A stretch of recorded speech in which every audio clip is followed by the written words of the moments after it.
Hello dear students, in this class we are going to discuss the fundamentals of water analysis.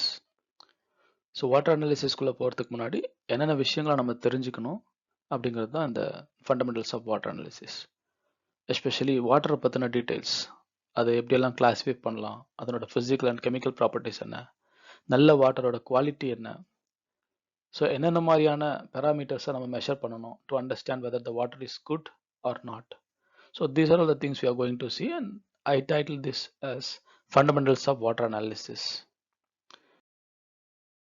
So we know the chemical formula of water is H2O. Two hydrogen atoms and one oxygen atom combined together to form water molecule.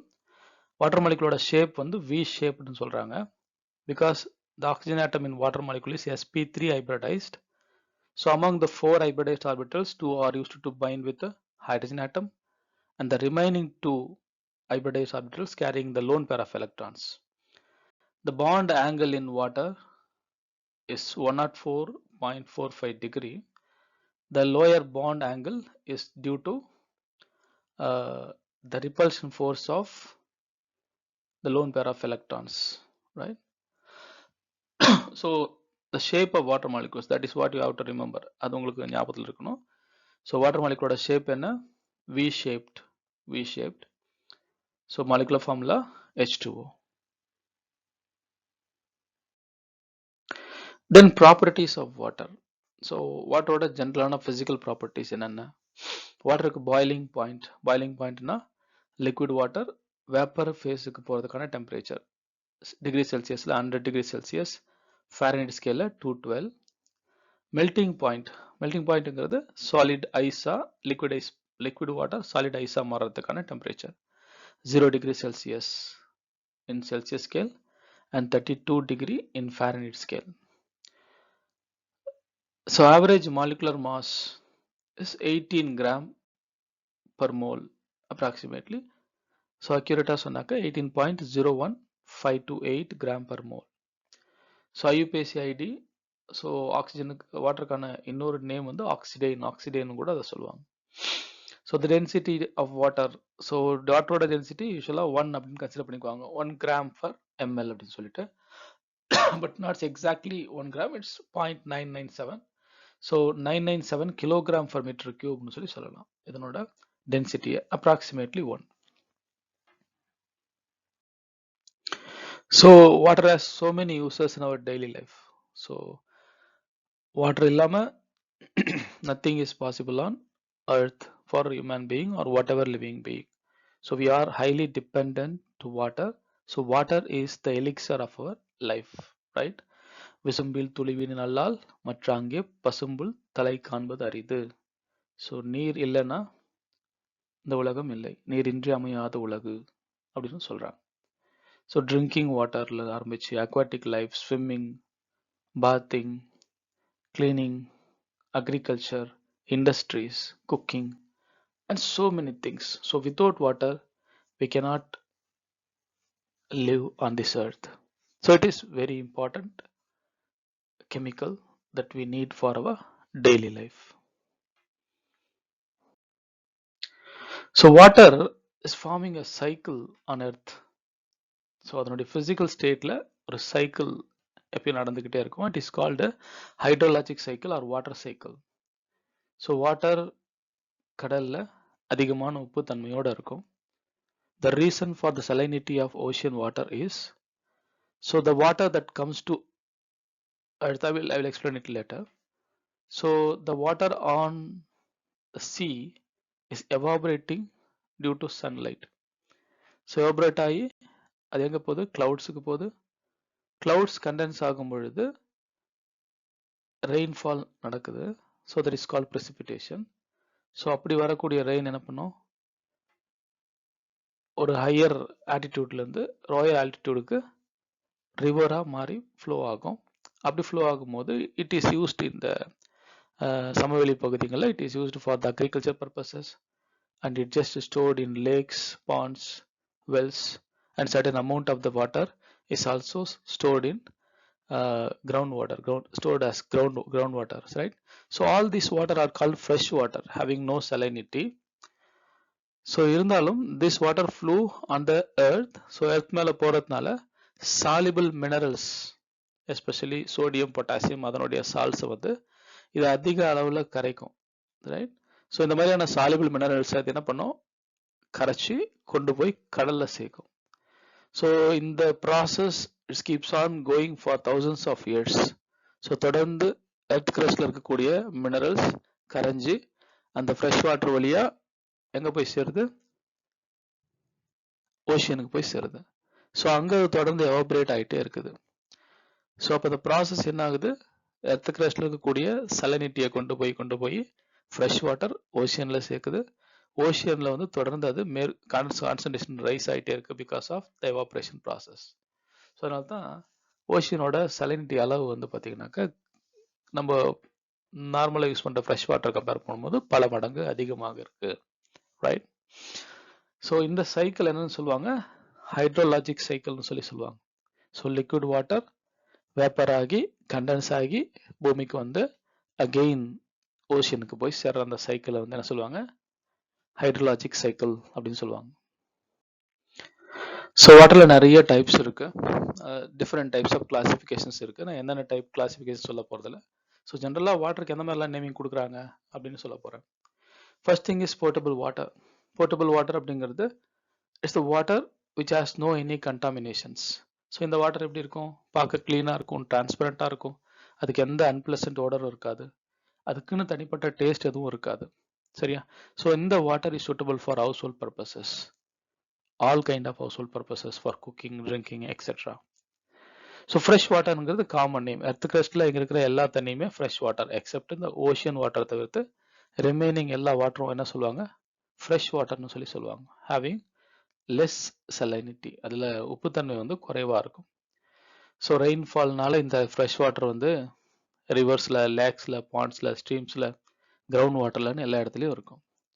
So இந்த fresh வாட்டரோட அளவு வந்து பார்த்தீங்கன்னாக்கா ocean வாட்டரை compare பண்ணும்போது ரொம்ப ரொம்ப கம்மி தான். அதுலேயும் கூட பார்த்தீங்கன்னாக்கா ஒரு பெரும்பான்மையான பகுதி வந்து நார்த் அண்ட் சவுத் போல்ஸில் வந்து ஐஸ்பர்க்ஸை வந்து ஸ்டோர் ஆகிருக்கும், ரைட்? ஸோ ரிமைனிங் ஒரு 1%க்கும் கம்மியான தண்ணி தான் வந்து நம்ம மொத்தமே வந்து 1% தான் ஃப்ரெஷ் வாட்டர். டோட்டல் வாட்டர் லெவலில் பூமியோட வாட்டர் லெவல் 1% தான் இருக்கும். அதுலேயும் பாதிக்கு மேலே கிரவுண்ட் வாட்டராகவும் இந்த மாதிரி போலார் ரீஜியன்ஸில் ஐஸ்பர்க்ஸாகவும் ஸ்டோர் ஆகிருக்கும். ஸோ ஃப்ரெஷ் வாட்டரோட ரொம்ப கம்மி தான். அந்த வாட்டர் தான் நம்மளோட ரெகுலர் லைஃபுக்கு டிபெண்ட் பண்ணியிருக்கோம். Next is salt water. It is also called sea water. So fresh water ka opposite, salt water. So found in earth, ocean and seas. It has a concentration of dissolved salts about 3.5%. So 3.5% வரைக்கும் கடல்ல உப்பு தன்மை இருக்கும், right? So 3.5% னா gram for 100 gram of waterல 3.5% அளவுக்கு salt இருக்கும். Next, brackish water. The salinity of brackish water is somewhere between the fresh water and sea water. So brackish water வந்து பார்த்தீங்கன்னா salinity இருக்கும், அது fresh water ஓட அதிகமான salinityயோட இருக்கும், but sea water ஓட குறைவா இருக்கும். So in between fresh water and sea water. The salinity of brackish water is not accurately defined and it can range from 0.5 to 30 grams of salt per liter. ஒரு லிட்டருக்கு 0.5 இருந்து 30 gram வரைக்கும் இருக்கலாம் in brackish water. So earth கிரஸ்டில் தான் இந்த water இருக்கும், but அதை பயன்படுத்த முடியாத அளவுக்கு உப்புத்தன்மை அதிகமாக இருக்கும். பட் கடல் தண்ணியை கம்பேர் பண்ணும்போது இதனுடைய சலினிட்டி குறைவாக இருக்கும். டிஸ்டில் வாட்டர்னு என்ன, டிஸ்டில் வாட்டர் டிஸ்டிலேஷனுக்கு உட்படுத்தப்பட்ட வாட்டர், அவ்வளோதான். So distillation water composed of H2O molecules having been purified and cleaned through distillation. So distillation அப்படிங்கிற ப்ராசஸ் என்னன்னாக்க வாட்டரை எடுத்து எவாபரேட் பண்ணி அந்த வேப்பர்ஸை வந்து கண்டென்ஸ் பண்ணி அந்த கண்டென்ஸ்டு வாட்டரை தான் என்ன சொல்லுவோம், டிஸ்டில்டு வாட்டர்னு சொல்லுவோம். இந்த ப்ராசஸை 2 முறை 3 முறை கூட தொடர்ந்து செய்யலாம். அதாவது டபுள் டிஸ்டிலேஷன், ட்ரிபிள் டிஸ்டிலேஷன் அப்படின்னு சொல்லுவாங்க. ஸோ நம்ம திரும்ப டிஸ்டில் பண்ணும்போது அதில் இருக்கிற சால்ட் அது எல்லாமே வந்து ஹேவிங் ஹை பாயிலிங் பாயிண்ட்ங்கிறதுனால அது அந்த வெசல்லே தங்கிடும். ஸோ வாட்டர் மட்டும் என்ன ஆகும், எவாபரேட் ஆகி கண்டென்ஸ் ஆகி பியூரிஃபை ஆகிட்டே இருக்கும். So every single time when we are doing distillation to the water, it will become more and more free from salinity. So distilled water na pure water. So rain water is also a kind of distilled water because it comes in the distillation process. Sunlight தான் வந்து என்ன பண்ணுது, sea water evaporate பண்ணி அந்த water தான் condense ஆகி மழையா பெய்யுது இல்லையா. ஸோ ரெயின் வாட்டர் கூட it's almost like distil water. Waste வாட்டர்னு என்ன, யூஸ் பண்ண வாட்டர் அவ்வளோதான். So waste water is any type of water whose quality has been negatively affected by human activity. So நாம அதை பயன்படுத்துறதுனால உருவாகக்கூடிய கழிவு தண்ணி இருக்கு இல்லையா, அதுதான் என்ன சொல்லுவாங்க, வேஸ்ட் வாட்டர்னு சொல்றாங்க. So according to FAO, the water has no immediate value for the purpose it was used or produced because of its quality, quantity, or the moment at which it is available. Okay. So waste water na human purpose காக use பண்ணி அதிலிருந்து உருவாகக்கூடிய remainings. Next black water. black waterனு ஒரு term இருக்கு. It means within the different kinds of used water, black waters are those that have been polluted with feces and urine. So ட்ரைனேஜ்லேருந்து வரக்கூடிய water என்ன சொல்லுவாங்க, black water அப்படின்னு சொல்லுவாங்க, drainage water. Grey water அப்படின்னா, grey water is domestic waste water. So drainage இல்லாமல் நார்மலாக domestic யூசேஜில் பாத்திங் ஆர் வெஷல் வாஷிங் இந்த மாதிரி பர்பஸ்க்காக இல்லை ஃப்ளோர் கிளீனிங் இந்த மாதிரிலாம் பண்ணிட்டு அதுலேருந்து வரக்கூடிய வாட்டர் இருக்கு இல்லையா, அதை கிரே வாட்டர்னு சொல்லுவாங்க. ஸோ ரெண்டுமே வேஸ்ட் வாட்டர் தான். ஆனால் பிளாக் வாட்டர் பிளாக் வாட்டருங்கிறது it's from drainage, right. So grey வாட்டருங்கிறது அதர் ஹவுஸ் ஹோல்டு யூசஸ்க்கு பயன்படுத்தணும் போக அந்த வரக்கூடிய வேஸ்ட் வாட்டர். ஸோ கிரே வாட்டரோட நேச்சர் என்ன, it has less nitrogen and phosphorus than black water. So black வாட்டரில் அளவுக்கு அதிகமாக நைட்ரஜனும் பாஸ்பரஸ் இருக்கும், பட் கிரே வாட்டரில் அவ்வளோ பாஸ்பரஸ் நைட்ரஜன் இருக்காது. And it contains organic and inorganic materials and microorganisms. So grey water owes its name to its murky appearance. So அதனுடைய appearance தான் அதுக்கு கிரே வாட்டர்ன்ற பேர் கிடைச்சிருக்கு. And because it is somewhere between potable and fresh water and waste water. At the raw water. Raw water is water that has not undergone any treatment. So தண்ணியை அப்படியே எடுத்தீங்கன்னா, எந்த ட்ரீட்மெண்ட் இல்லாமல் அப்படியே நீங்கள் எடுத்தீங்கன்னா அதை ரா வாட்டர்னு சொல்லுவாங்க. It is found in natural sources and reserves and in surface and groundwater bodies. So ground வாட்டர்ல இருந்தோ லேக்ல இருந்தோ பாண்ட்ல இருந்தோ எந்த ப்ராசஸும் பண்ணாம டைரக்டா நீங்க எடுக்கிற தண்ணி என்னன்னு சொல்லுவாங்க, ரா வாட்டர்னு சொல்லுவாங்க. ஸோ ரா வாட்டர்ல சேஃப்டி இல்லை, உப்புத்தன்மை அதிகமாக இருக்கு, இல்லை மைக்ரோ ஆர்கானிசம்ஸ் இருக்கும்னாக்க அதை ப்ராசஸ் பண்ணுவாங்க, அது ப்ராசஸ்டு வாட்டராக இருக்கும். Okay, so these are all the important classification of water, right. So next ஒரு முக்கியமான கிளாசிஃபிகேஷன் இருக்கு. வாட்டர்ல இருக்கக்கூடிய சலைன்ட் ஆர் டிசால்வ்டு சால்ட்ஸை பொறுத்து வாட்டருக்கு ரெண்டு நேம் கொடுப்பாங்க. ஒன்று சாஃப்ட் வாட்டர், இன்னொன்று வந்து ஹார்ட் வாட்டர்.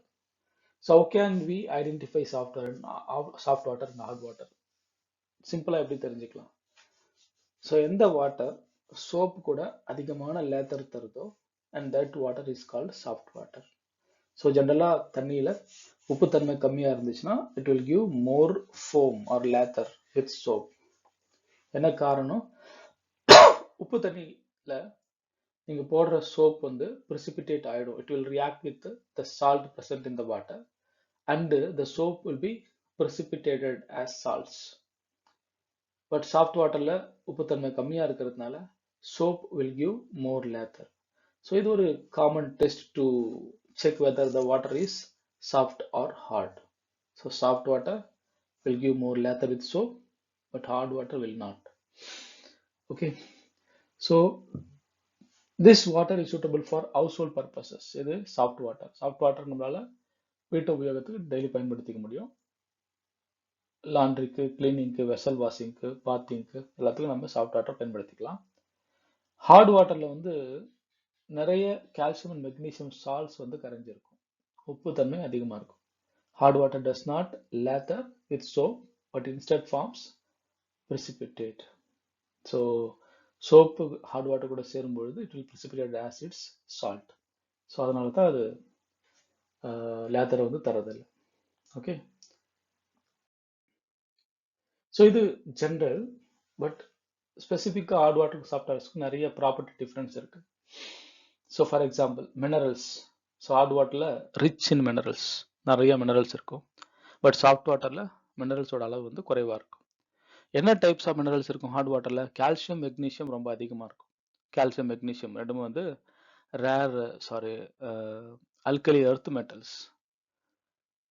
சாஃப்ட் வாட்டரில் alkali metal like sodium, potassium இதெல்லாம் வந்து அதிகமாக இருக்கும். Right. So alkali earth metals தான் ஹார்ட் வாட்டரில் அதிக அளவுக்கு காணப்படும், especially calcium and magnesium. So concentration of மினரல்ஸ்னு பார்த்தீங்கன்னா it will be greater than 60 milligram per litre. So milligram per லிட்டர்ன்றதை பிபிஎம்னு சொல்லுவாங்க இல்லையா. 60 மில்லிகிராம் பர் லிட்டருக்கு மேலே இருந்துச்சுன்னா அது ஹார்ட் வாட்டர்னு சொல்கிறாங்க. 60 மில்லிகிராமை விட குறைவாக இருந்துச்சுன்னா அதை சாஃப்ட் வாட்டர்னு சொல்கிறாங்க. ஸோ 60 மில்லிகிராம் அப்படிங்கிறது நம்ம ஒரு பார்டர் மாதிரி. 60யை தாண்டும் பொழுது ஹார்ட்னஸ் ஒரு வாட்டரில் கிரியேட் ஆகும். 60லேருந்து எந்த அளவுக்கு அதிகமாயிட்டு போதோ, 60 ppmக்கு மேலே எவ்வளோக்கு எவ்வளோ அதிகமாகிட்டு போதோ அந்த அளவுக்கு ஹார்ட்னஸ் வந்து அதிகமாயிட்டே போகுது அப்படின்னு சொல்லலாம். So behaviour with soap, as already told, so hard water will not give more lather with soap, but soft water will give more lather. So washing dishes, hard water not suitable, soft water is suitable. Hair and skin makes them dry, hard water will make the hair and skin dry, but soft water has no effect. It's good for bathing. So usage in boilers. So boilersல கட்டாயமா hard water பயன்படுத்த முடியாது. Because it will give large amount of sediments. The sediments என்ன பண்ணும்? பைப்லைனை ஃபுல்லா cheese பண்ணிடும். So அதனால hard water is not suitable for any boilers, but soft water is suitable. So reason for identity. இதுக்கு காரணம் என்ன? ஹார்ட் வாட்டர் உருவாக்குறதுக்கான காரணம் என்ன? So water limestone, gypsum, chalk இருக்கிற நிலங்களுக்கு வழியாக பாயும் பொழுது, so if the places where you are living the earth crust contains more amount of limestone, சுண்ணாம்புக்கல், ஜிப்சம், மெக்னீஷியா, ஸோ இந்த மாதிரியான பொருட்கள் இருக்கும் பொழுது அது வழியாக வரக்கூடிய வாட்டர் என்னவாயிடும்? கொஞ்சம் கொஞ்சமாக ஹார்ட் வாட்டராக மாறிடும். ரைட். ஸோ அதுக்கு பதிலாக இக்னியஸ் செடிமெண்ட்ரி ராக்ஸ், கிரானைட் இது வழியா, அதாவது அதிகமாக கரையாத பொருள் வழியா வாட்டர் வரும் பொழுது அது சாஃப்ட் வாட்டராகவே இருக்கும். சரியா? ஸோ கரையக்கூடிய உப்புகள் அதிகமாக இருக்கிற நிலம் வழியா வரக்கூடிய தண்ணி ஹார்ட் வாட்டராக மாறிடும் படிப்படியா. கரையாத பொருட்கள் இருக்கக்கூடிய பாறைகள் வழியாவோ இல்லை செடிமெண்ட் ராக்ஸ் வழியாவோ கிரானைட் வழியாவோ வரக்கூடிய தண்ணி வந்துட்டு சாஃப்ட் வாட்டராகவே நீடிக்கும். So production, dissolution of slats. இந்த ஹார்ட் வாட்டர் நீங்கள் ஆட் பண்ணீங்கன்னா it will give large amount of slats. ஸோ சாஃப்ட் வாட்டர் எப்படி கிரியேட் பண்ணலாம்? அயன் எக்ஸ்சேஞ்ச் ரெசிஸ்டன்ஸ் மூலமா we can produce soft water from hard water. Taste எப்படி இருக்கும்? Chalk or chemical taste. Soft water normal state or salty taste, less mild salty state டேஸ்டோட இருக்கும். So damages to property create depositions. நான் முன்னே சொன்ன மாதிரி பாய்லர்ஸில் heart water use பண்ணவே முடியாது. But soft water will not create any kind of depositions. This is all a general comparison between hard water and soft water. So what is hard water? இன்னும் கொஞ்சம் டீடைல்டா பார்க்கலாம். So hard water has high mineral content and it is formed when water percolates through the deposits of chalk and limestone, which are made up of magnesium and calcium carbonates. It does not lather with soap, so it is not suitable for laundry purposes. We have already discussed this. The hardness of water is harmful to the boilers as the deposition of salts occurs, which reduces the efficiency of the boiler. So hard water is safe to drink, but using it over a long interval of time can lead to many problems like stains in skin, water appliances work harder, resulting in higher water bills, spots appears on the clothes and lines, and also hard water will enhance the corrosion of metals. So hard water pass ஆகிட்டே இருக்கக்கூடிய pipelines ஒருவேளை அது metallic பைப்லைன்ஸாக இருந்துச்சுன்னா so hard water வந்து அந்த கரோஷன்ஸோட அளவு வந்து அதிகமாகும். ஓகே, ஸோ ஹார்ட்னஸ் பாருங்க, ஸோ அப் டு 60 ppm வரைக்கும் இட்ஸ் சாஃப்ட் வாட்டர்னே சொல்லலாம். ஸோ அதுக்கு மேலே 120, 180, 250, 425, அதிகபட்சமாக 1200 வரைக்கும் கூட தமிழ்நாட்டில் சில இடங்களில் ஹார்ட்னஸ் போகும். ஸோ ஹார்ட் வாட்டரில் கால்சியம் மெக்னீஷியம் அதிக அளவில் இருக்கும், கூடவே அயன் கூட இருக்கிறதுக்கான வாய்ப்புகள் இருக்கு. It depends on the places or the geological conditions. So what are the types of hardness of water? So hardnessல ரெண்டு விதமான hardness இருக்கு. So hardness of water can be classified into two types.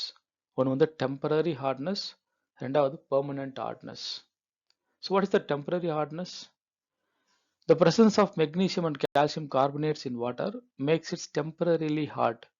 So magnesium calcium தான் இருக்கும் temporary heart வாட்டர்லையும், ஆனால் அது என்னவா இருக்கும்னாக்க கார்பனேட்ஸாக இருக்கும். So magnesium and calcium, the alkali earth metals, exist as their carbonates. So in this case, the hardness in water can be removed by boiling the water. If you just simply remove boiling the water, the carbonate salts or expel the carbon dioxide and thereby settled as their oxides. So calcium ஆக்சைடா magnesium ஆக்சைடா கீழே வந்து sediment ஆகிடும். So மேலே இருக்கிற water வந்து பார்த்தீங்கன்னாக்கா உங்களுக்கு சாஃப்ட் வாட்டராக மாறிடும். So this temporary hardness, the hardness due to the carbonates of calcium and magnesium can be removed by boiling the water. So when we boil water, the soluble salts of magnesium bicarbonate are converted to magnesium hydroxide, which is insoluble and hence gets precipitated and is removed. So magnesium bicarbonate இருக்கலாம், magnesium carbonate இருக்கலாம்.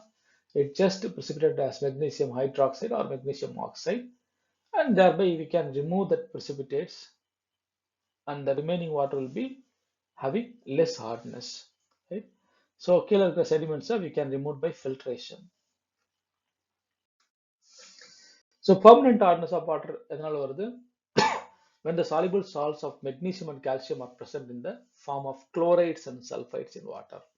So instead of carbonates, if the calcium and magnesium are present as chlorides or sulfides, calcium chloride, calcium sulfide, magnesium chloride, magnesium sulfate, இந்த மாதிரி வாட்டர்ல இருந்துச்சுனாக்க, so அந்த hardness நம்மளால வந்து boil பண்ணி remove பண்ண முடியாது. We cannot remove that hardness by boiling, and that kind of hardness are permanent, so they are called permanent hardness.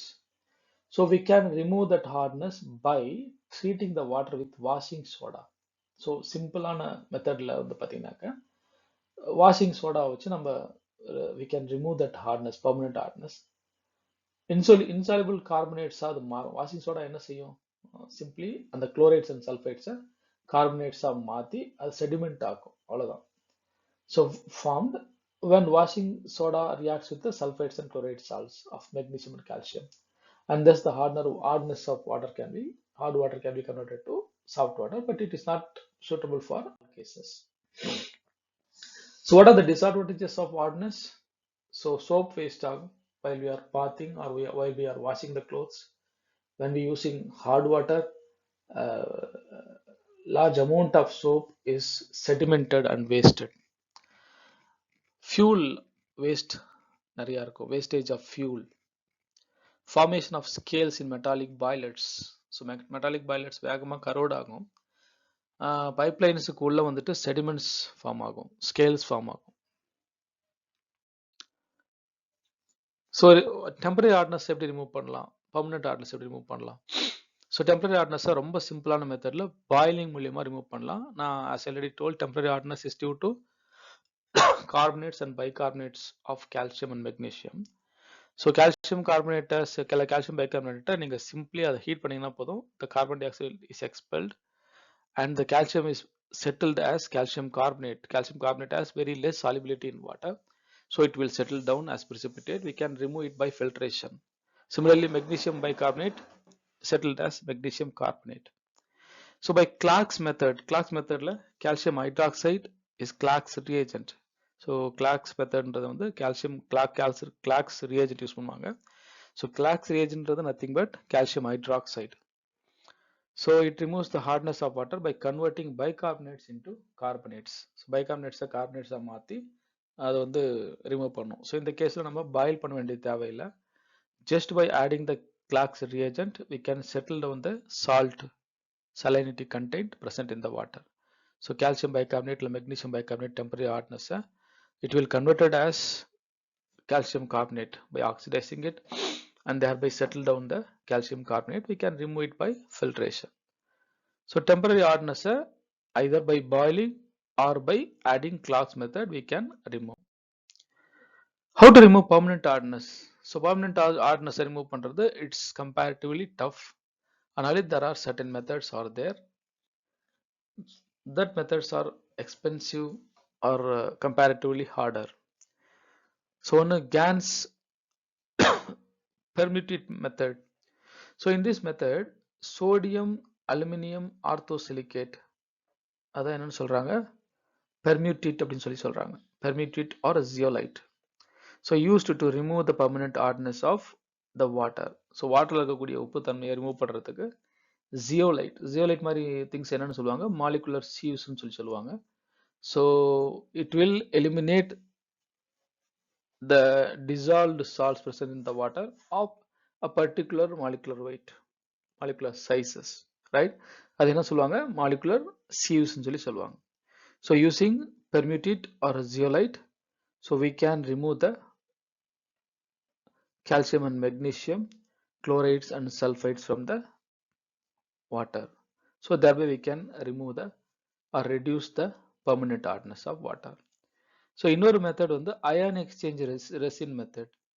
It is more suitable method to remove the hardness of water. So in this method the permanent hardness of water is removed by using resins. So Ca++ Mg2+ ions are exchanged with chloride and sulfate ions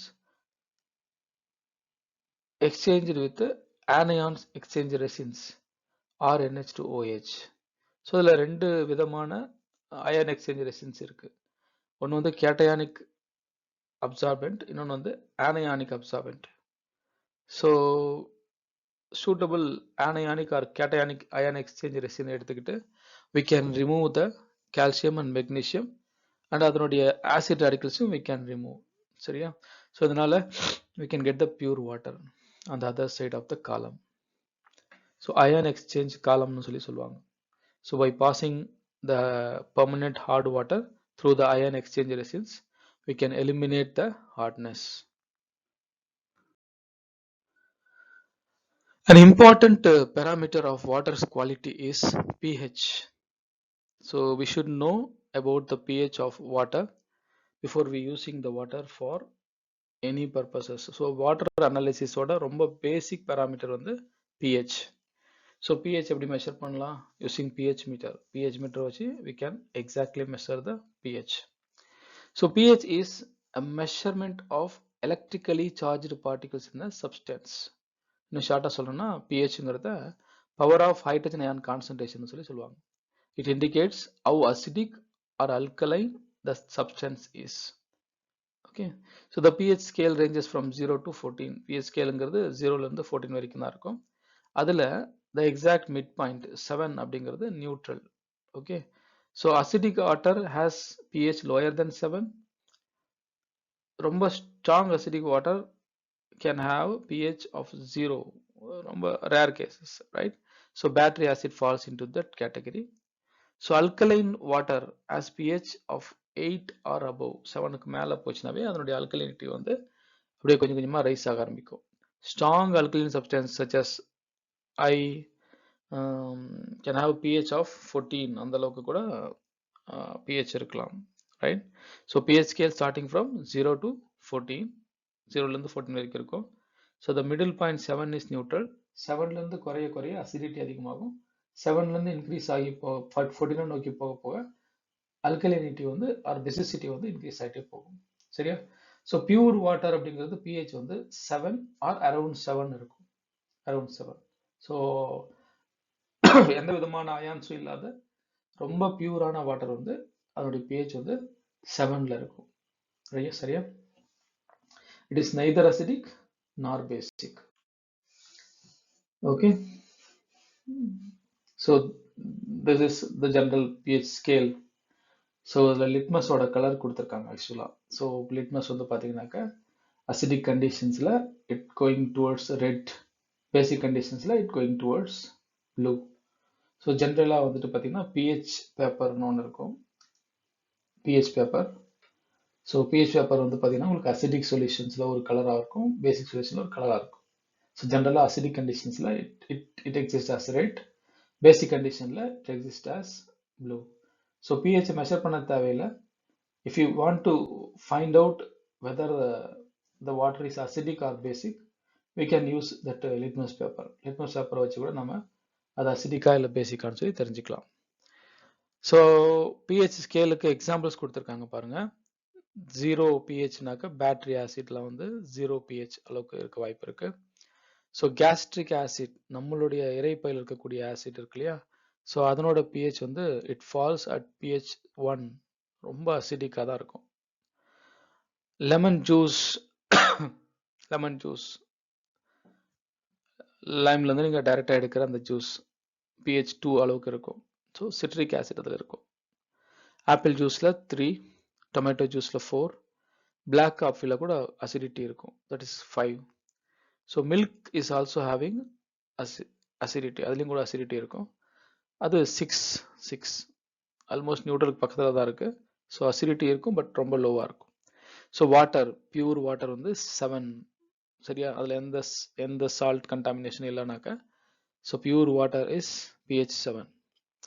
so egg 8, baking soda 9, milk of magnesia 10.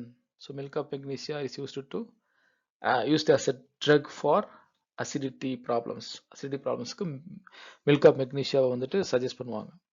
So அது 9, 10ல இருக்கும். Ammonia solution 11ல இருக்கும், soap 12ல இருக்கும், bleach 13ல இருக்கும், train cleaner 14 வரைக்கும் கூட போகும். சரியா? So வாட்டரோட பிஹெச் எப்படி இருக்கும்? நல்ல வாட்டரோட pH. So acidic water as pH lower than 7. So வாட்டரில் வந்து அசிடிட்டி அதிகமாகும் போது பிஹெச் வந்து 7க்கு கீழே போயிருக்கும். Strongly acidic substances can have pH of 0. So battery acid falls into this category. So alkaline water has pH of 8 or above. Strongly alkaline substances such as IA can have pH of 14. முதல்ல சொல்லியாச்சு. Pure water has pH 7 and is considered as neutral because it has neither acidic nor basic qualities. But நம்ம தினசரி லைஃப்ல பயன்படுத்துகிற water இருக்கு இல்லையா, அதில் வந்து இந்த கால்சியம் அண்ட் மெக்னீஷியம்லாம் இருக்கிறதுனால அது நியூட்ரலாக இருக்காது, ஸ்லைட்லி பேசிக்காக இருக்கும். So what pH is safe for drinking water? The US environmental protection agency, இபிஏன்னு சொல்லுவாங்க, is in charge for monitoring public drinking water qualities across the United States. எக்ஸாம்பிளுக்காக அந்த பேப்பர் எடுத்திருக்கோம். So pH isn't a quality that falls under EPA regulations because it's considered as aesthetic quality of water. So however, the agency recommends that the municipal drinking water supplies keep their water supply at the pH of 6.5 to 8.5. So water pH எந்த ரேஞ்சில் இருக்கலாம்? 6.5ல இருந்து 8.5 வரைக்கும் இருக்கலாம். 6.5க்கு கீழே போனால் that acidity is not suitable for drinking. Similarly 8.5க்கு மேலே போச்சுனாலையும் that basicity is not suitable for drinking. And இது ஒரு இன்ட்ரெஸ்டிங் ஃபினாமினா.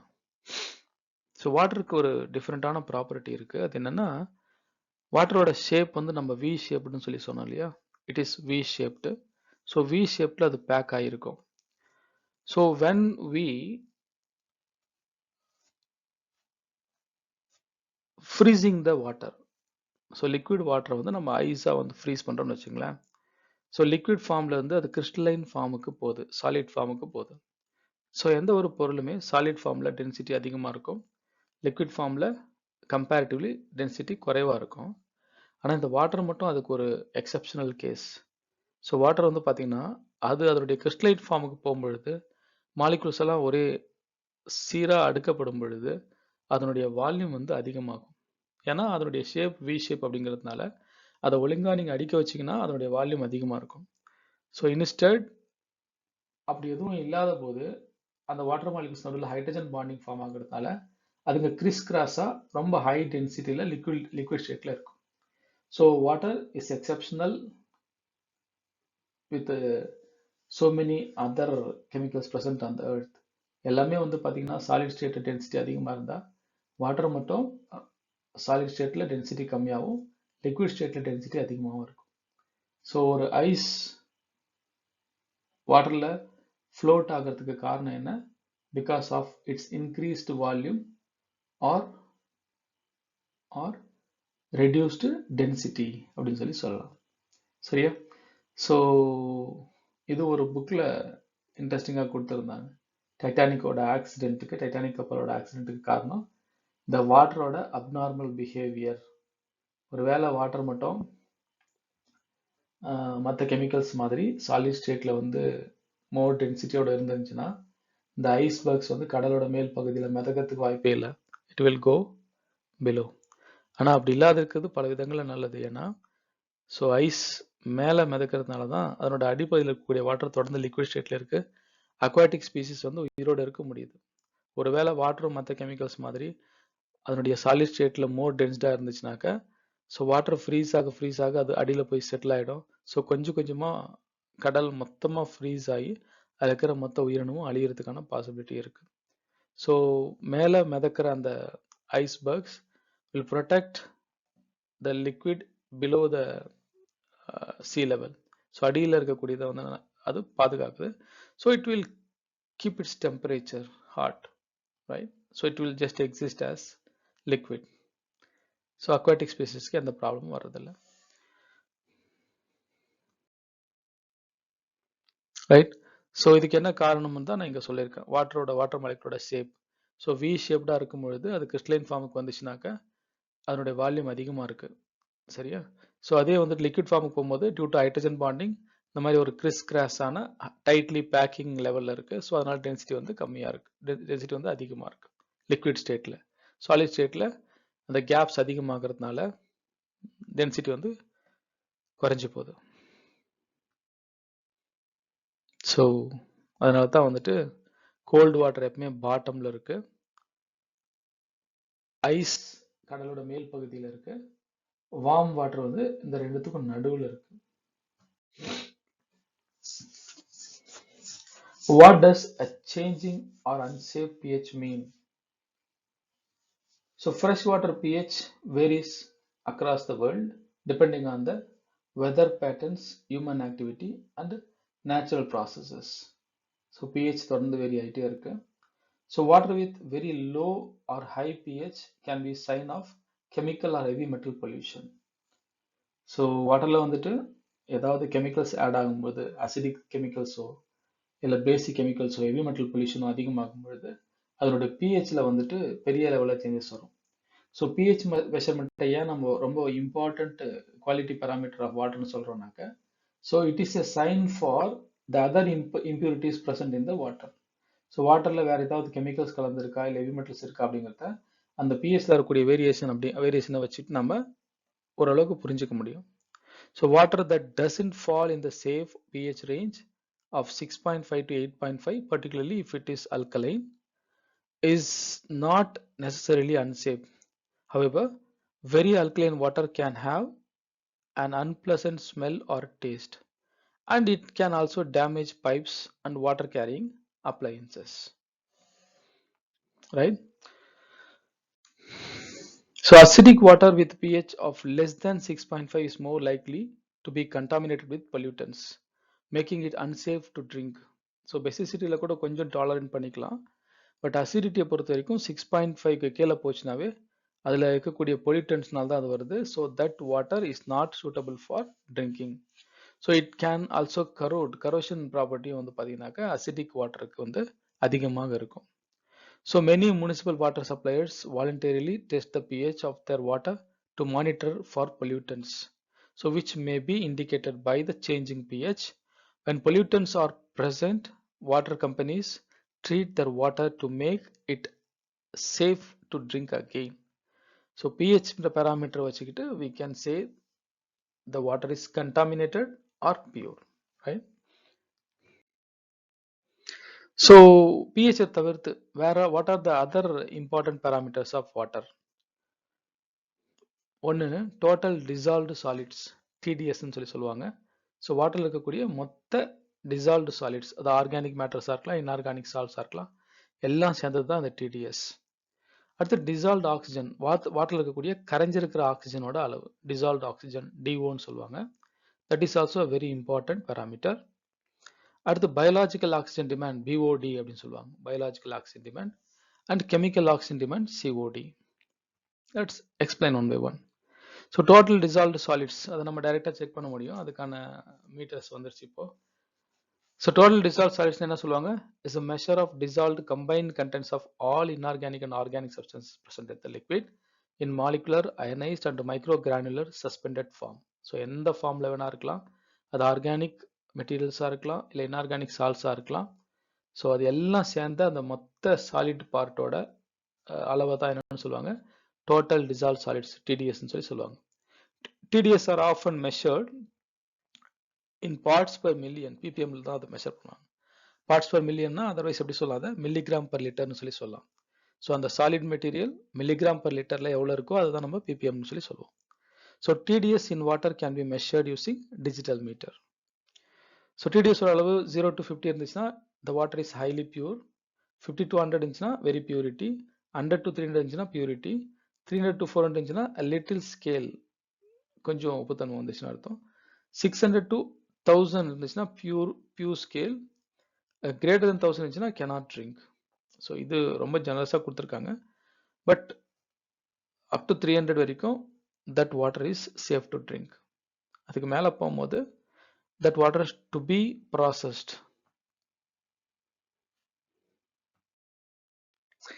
அடுத்து இம்பார்ட்டன்ட் பேராமீட்டர் வந்து டிசால்வ்டு ஆக்சிஜன். ஸோ நமக்கு தெரியும் water is a very good solvent. So it can also soluble certain gases. So நமக்கு daily லைஃப்ல use பண்ற one of the important solution, water solution அப்படின்னாக்கா அது கார்பன் டை ஆக்சைடு சொல்யூஷன் தான் இல்லையா? ஸோ வாட்டர்ல கார்பன் டை ஆக்சைடு டிசால்வ் பண்ணிட்டு அதை தான் நம்ம சோடா ட்ரிங்க்ஸாக குடிக்கிறோம். So carbon di oxide considerably soluble in water. Similarly, oxygen is also a little amount soluble in water, especially the open reservoirs like lake, river, pond. இதெல்லாம் வந்து பார்த்தீங்கன்னா the surface of the reservoir is in contact with the atmosphere. So அட்மாஸ்பியரும் அந்த வாட்டரோட சர்ஃபேஸும் contact பண்ற இந்த interface இருக்கு இல்லையா? ஸோ அந்த இடத்துல கொஞ்சம் கொஞ்சமா இந்த அட்மாஸ்பியரிக் ஆக்சிஜன் என்ன ஆகும், வாட்டர்ல வந்து டிசால்வ் ஆக ஆரம்பிக்கும். ஸோ எஸ்பெஷலி இந்த ரிவர், இந்த ரன்னிங் வாட்டர் லைக் ஸ்ட்ரீம்ஸ் இல்லைனாக்கா ரிவர்ஸ், இதில் வந்து பார்த்தீங்கன்னாக்கா due to the continuous flow of water, அதில் ஆக்சிஜனோட டிசால்வ் ஆக்சிஜனோட அளவு வந்து பார்த்தீங்கன்னா compared to lake water or pond water அதை விட வந்து பார்த்தீங்கன்னா உங்களுக்கு அதிகமாக இருக்கும். சரியா? ஸோ ஏன் இந்த டிசால்வ் வாட்டர் இஸ் இம்பார்ட்டன்ட் பேராமீட்டர்னு கேட்டீங்கன்னாக்கா this dissolve water is actually used by the aquatic species, fishes இல்லைன்னா அக்வாட்டிக் பிளான்ட்ஸ். இதுக்கு தேவையான ஆக்சிஜன் வந்து பார்த்தீங்கன்னா உங்களுக்கு டிசால்வ் ஆக்சிஜன் தான் கிடைக்கும். ஸோ டிசால்வ் ஆக்சிஜனோட லெவல் குறையிறது அப்படிங்கிறது அக்வாட்டிக் ஸ்பீசிஸ்க்கு நல்லதில்லை. So as already told, running water such as that of a swift moving stream dissolves more oxygen than still water of a pond or lake. So pond, lake water compare பண்ணும்போது river வாட்டர்ல இல்லை stream வாட்டர்ல வந்து பார்த்தீங்கன்னாக்கா dissolve ஆக்சிஜனோட அளவு வந்து அதிகமாக இருக்கும். So why it is important? முன்னே சொல்லிட்டேன், all aquatic animals needed dissolved oxygen to breathe. Low levels of oxygen, அதில் ஆக்சிஜனோட அளவு குறைஞ்சிச்சுன்னா அது ஹைபாக்சியான்னு சொல்லுவாங்க, or no oxygen level, anoxiaன்னு சொல்லுவாங்க, can occur when excess organic materials such as large algal blooms are decomposed by microorganisms. So dissolve oxygen அளவு குறையறத ஹைபாக்சியான்னு சொல்லுவாங்க, dissolve ஆக்சிஜனே இல்லாமல் போச்சுன்னா அது அனாக்சியான்னு சொல்லுவாங்க. ஸோ அந்த ஸ்டேஜ் வந்துச்சுனாக்கா it is very dangerous for the aquatic species. So during the decomposition process, dissolved oxygen in the water is consumed. So naturally, organic matters நிறைய இருக்கு வாட்டர்லன்னு வச்சுங்களேன். Say for example, aquatic plants நிறைய இருக்கு. அந்த plant ஏதோ ஒரு இதுல வந்து தண்ணியில வந்து கொஞ்சம் கொஞ்சமா டீகம்போஸ் ஆக ஆரம்பிக்குதுன்னு வச்சுக்கோங்க. ஸோ அந்த ஆர்கானிக் மெட்டீரியல்ஸை டீகம்போஸ் பண்றதுக்கு டிசால்வ் ஆக்சிஜன் தான் வந்து மைக்ரோ ஆர்கானிசம்ஸ் யூஸ் பண்ணும். ஸோ அதிகமான அளவுக்கு ஆர்கானிக் மேட்டர் அந்த வாட்டர்ல இருக்கும் பொழுது அதனுடைய டீகம்போஷன் ப்ராசஸ்ல large amount of dissolved oxygen is used. So இப்போ டிஓட அளவு வந்து பெருமளவு குறைஞ்சிரும். ஸோ ஆர்கானிக் வேஸ்டேஜஸ் தண்ணியில் அதிகமாச்சுன்னா மைக்ரோ ஆர்கானிசம்ஸ் ஆர்கானிக் வேஸ்ட்டை வந்து டீகம்போஸ் பண்ணும் பொழுது it will use the dissolved oxygen, so it is considerably reduce the DO level.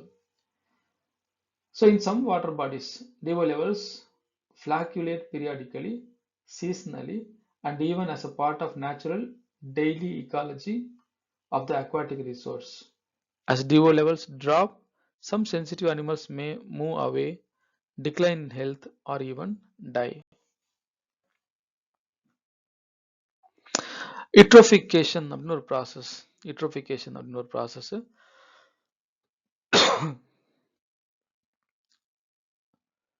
So இது எதனால வருது அப்படின்னாக்க, ஒரு ரிசர்வாயரோட மேல் பகுதியில் more amount of suspended aquatic plants இருக்குன்னு வச்சுங்க.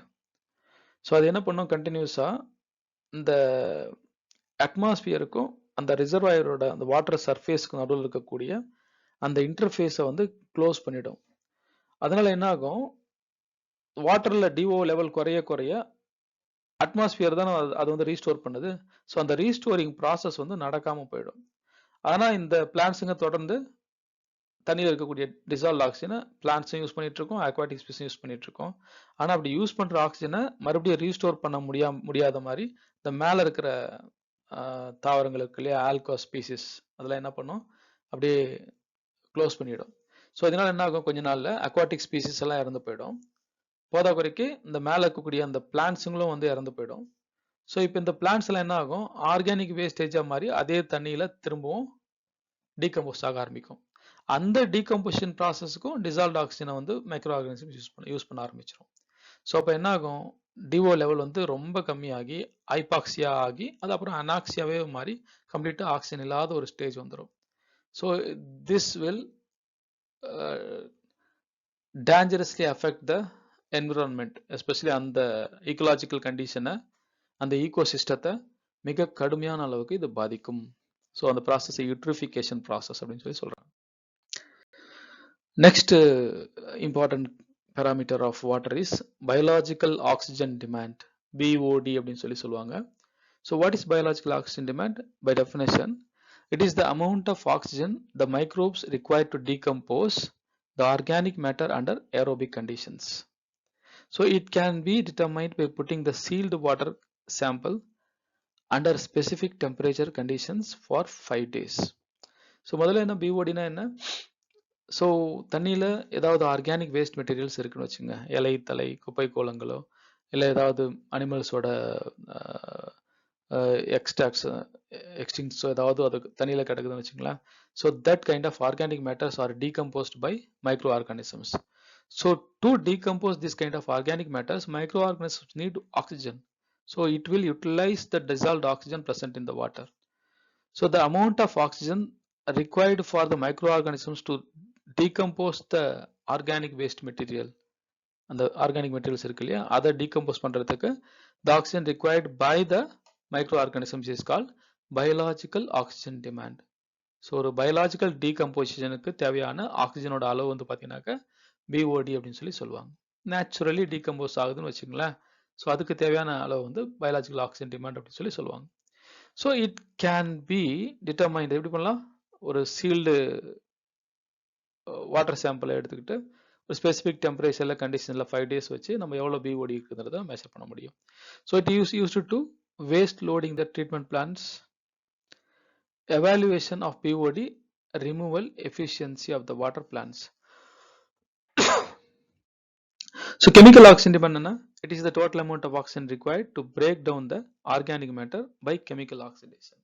So முந்தின கேஸ்ல டீகம்போசிஷன் ப்ராசஸ் வந்து நேச்சுரலாக நடந்துச்சு, மைக்ரோ ஆர்கானிசம்ஸால பயாலஜிக்கலி நடந்துச்சு. பட் பயாலஜிக்கலாக அங்கே நடக்க பாசிபிள் இல்லைன்னும் போது நம்ம கெமிக்கல்ஸை யூஸ் பண்ணி கூட நம்ம ஒரு organic matter or waste material present இந்த வாட்டரை we can break down. So அப்படி நம்ம கெமிக்கல் யூஸ் பண்ணி பிரேக் டவுன் பண்ணுறதுக்கு தேவையான ஆக்சிஜனோட அளவு வந்தால் கெமிக்கல் ஆக்சிஜன் டிமாண்ட்னு சொல்லி சொல்லுவாங்க. ஜென்ரலாக பிஓடியோட அளவு வந்து குறைவாக இருக்கும், ஏன்னா அது நேச்சுரலி நடக்குது. So when microorganisms decompose the organic waste materials present in the water, it will take very less amount of water compared to the chemicals what we are using to decompose the organic matter. So அதனால தான் biologically ஒரு ஒரு organic மேட்டரை decompose பண்றது always safe. It will not reduce as much as the chemicals while oxidation process. So it can be determined by placing the water sample with strong oxidizing agent under specific temperature and conditions for a short period. So it is used to quantify the amount of oxidizable pollutants found in water bodies, and it provides a measurement on how an effluent will affect the water body. So this table shows certain important parameters of water. நான் முதல்ல சொன்ன ரெகுலரான parameters pH, BOD, COD, TDS level, dissolved oxygen level, இதெல்லாம் பேராமீட்டர்ஸோட சேர்ந்து வேற என்னென்ன பேராமீட்டர்ஸ்லாம் செக் பண்ணுவாங்க அப்படின்னாக்கா எலக்ட்ரிக்கல் கண்டக்டிவிட்டி செக் பண்ணுவாங்க. So electrical conductivity standard value 300. So அந்த வேல்யூ வச்சுக்கிட்டு கண்டக்டிவிட்டி கரெக்டாக இருக்கா அப்படின்னு செக் பண்ணுவாங்க. So TDS level, total alkalinity, total hardness, fluoride, இது எல்லாத்துக்குமே வந்து பார்த்தீங்கன்னாக்கா ஒரு ஸ்டாண்டர்ட் வேல்யூ இருக்கு. ஸோ எஸ்பெஷலி ஃப்ளூரைடுக்கு வந்து பார்த்தீங்கன்னா 1.5 மில்லிகிராம் பர் லிட்டர் அப்படின்ற அளவுக்கு ஃப்ளூரைட் இருக்கணும். ஸோ இந்த பேராமீட்டருக்கு கீழே போனாலும் சர்டன் ப்ராப்ளம்ஸ் இருக்கும், இதை விட அதிகமாக போனாலும் சர்டன் ப்ராப்ளம்ஸ் இருக்கும். ஃபார் எக்ஸாம்பிள் ஃப்ளூரின் கூட சொல்ற பாருங்க. ஃப்ளூரினோட ஆப்டிமம் லெவல் வந்து 1.5 மில்லிகிராம் பர் லிட்டர் இருக்கணும். தண்ணியில் ரெகுலரான நல்ல வாட்டரில் 1.5 மில்லிகிராம் பர் லிட்டர் அளவுக்கு இருக்கணும். ஒருவேளை இந்த 1.5 மில்லிகிராம் பர் லிட்டரை விட குறைஞ்சதுனாக்க அங்கே ஃப்ளூரினோட அளவு குறையுது இல்லையா, அதனால என்ன ஆகும், நமக்கு வந்துட்டு இந்த cavity problem, dental cavity problems வரும். ஏன்னா டென்டல் கேவிட்டியை அவாய்ட் பண்ணுறதுக்கு இந்த ஃப்ளூரினோட அளவு சர்டன் அமௌண்ட் இருக்க வேண்டியது அவசியம்.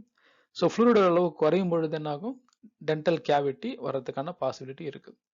ஒருவேளை ஃப்ளூரினோட அளவு அதிகமாகுதுன்னு வச்சுங்க வாட்டரில், it exceeds 1.5 milligram per litre, அதை விட அதிகமாக போகுதுன்னு வச்சுங்க, in that case it will cause dental fluorosis. So பற்களில் மஞ்சள் கரை வர்றதுக்கு இது காரணமாக இருக்கும். ஸோ இதே மாதிரி தான் எல்லா பேராமீட்டர்ஸ்க்குமே அதுக்கு ஒரு ஆப்டிமம் லெவல் இருக்கும். அந்த ஆப்டிமம் லெவலை விட கீழே போச்சுனாலும் ஏதாவது ப்ராப்ளம் இருக்கலாம், அதை விட மேலே போச்சுனாலும் ப்ராப்ளம் இருக்கலாம். So nitrate 50 milligram per litre, sulphate 250 milligram per litre, iron 0.3 milligram per litre, calcium 75 milligram per litre, magnesium 30 milligram per litre. So இது எல்லாமே வந்து பார்த்தீங்கன்னாக்கா they're called optimum values or standard values for the parameters. Okay.